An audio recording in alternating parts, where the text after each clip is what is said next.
one of the most destructive things that can happen to a musician is when people tell them, "Oh, that's not cool.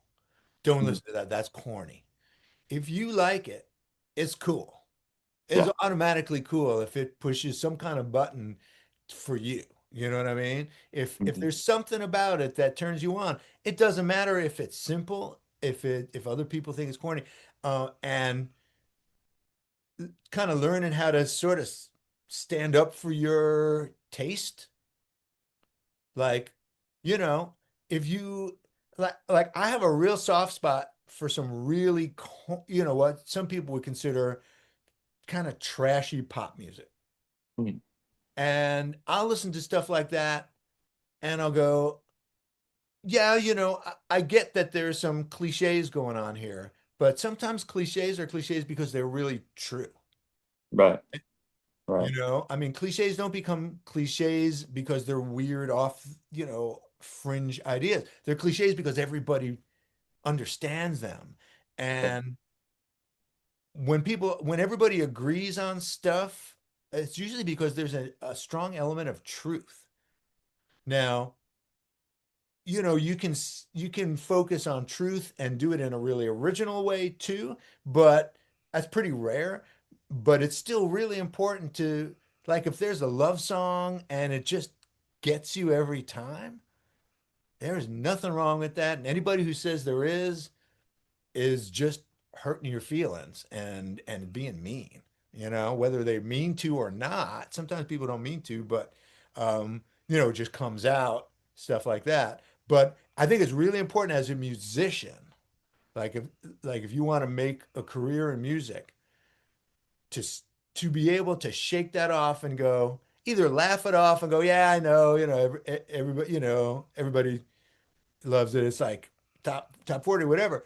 But stand up for stuff you like. And whether it's some weird offbeat thing or whether it's a really mainstream soundtrack, um, doesn't matter. You get to decide what you like. It's like Mm. somebody telling you hamburgers, you like hamburgers, they're the most common food in the world, right?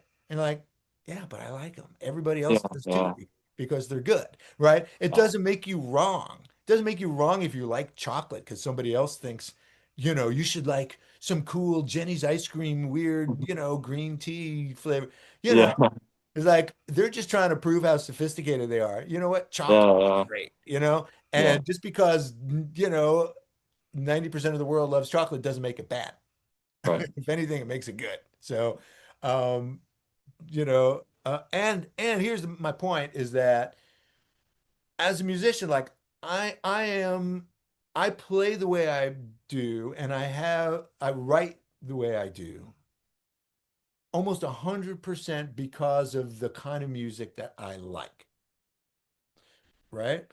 My taste, because I like hamburgers, chocolate, or whatever, or green tea, sorbet, whatever it is.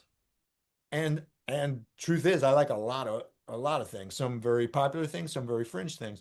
Um, all of that stuff is stuff that is in my brain. Prokofiev, Bach, Miles Davis, The Beatles, U2, um, Kendrick Lamar, Mm. whatever. All of that stuff is in my brain, and all of it, if it's something that I like and I've listened to a few times, it comes out of my music, whether I want it to or not.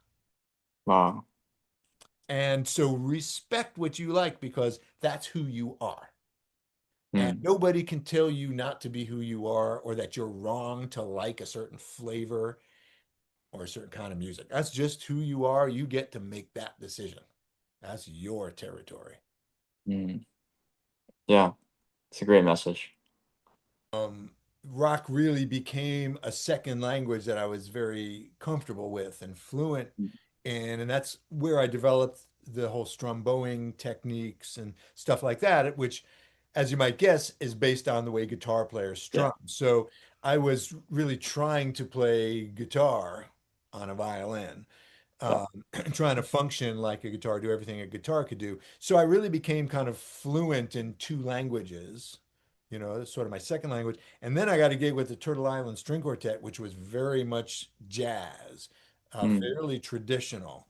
Um, and I had some jazz, like I said, I had, transcribed Coltrane and was, into jazz, but now I suddenly had to put the amps away, and the electric violin away, go back to an acoustic violin and really focus deeply on jazz. And I was in that band for a number of years and we toured all over the world and that really brought a third language up to speed so that I was really kind of fluent in jazz and comfortable improvising in jazz and which is so deep. I mean, you can spend your lifetime, you know, uh, digging into jazz for sure. So, I think it's in terms of sort of my identity, I guess my original identity would be classical, and that's where I started. Mm. And I think I my familiarity with so much classical music, so much of the repertoire, everything from Bach, Mozart, and to Prokofiev and things like that. Uh, I was also I've always been a composer. I've written three electric violin concertos, full Oh, concertos, wow. multi-movement pieces with orchestra and stuff, and I was able to orchestrate that stuff myself, write very complex music, understand a lot of harmony. I went to Juilliard, I learned a lot of theory and had a lot of jazz theory and integrate that with rock grooves and the importance of groove in rock and roll, which is not always understood as deeply in the classical world, Mhm. not always appreciated the way it is more so in the rock and jazz world. And, all of those things, because I kind of spent a lot of time in all of them, they all kind of became part of my identity, I guess you'd say, Mm. you know. Yeah, yeah. Mm. But there's like, there's kind of two kinds of gigs. There's gigs you do for the money and gigs you do for the love. Mm. And usually, most most of the time, at least, is true for me and most musicians that I know. You're always doing some of both. You're doing some, gigs that pay the rent, and then you've got a band that you're throwing money at, you're spending money at that you do for love because it's what you want to do. It's the career you want to make. It's your music, it's your statement, whatever. It's original. For bands, like you can make a lot of money playing covers and very little money playing originals. So that's kind of the way it goes. You have the money gigs and you have the love gigs. And there's also kind of a little equation that a lot of musicians know about is that there's three things for a gig. Like when you're thinking about whether you should take the gig, it's like either, and you got to have two of them. And it's the money, the music, and the hang, like the musicians, who's on the gig, who's playing, who are you touring with or traveling with or something. You got to have two of those. It's got to either be good music and good money, but Yeah. crappy people that you like really like, Yeah. or good money, crappy music, um, good people, People. Yeah.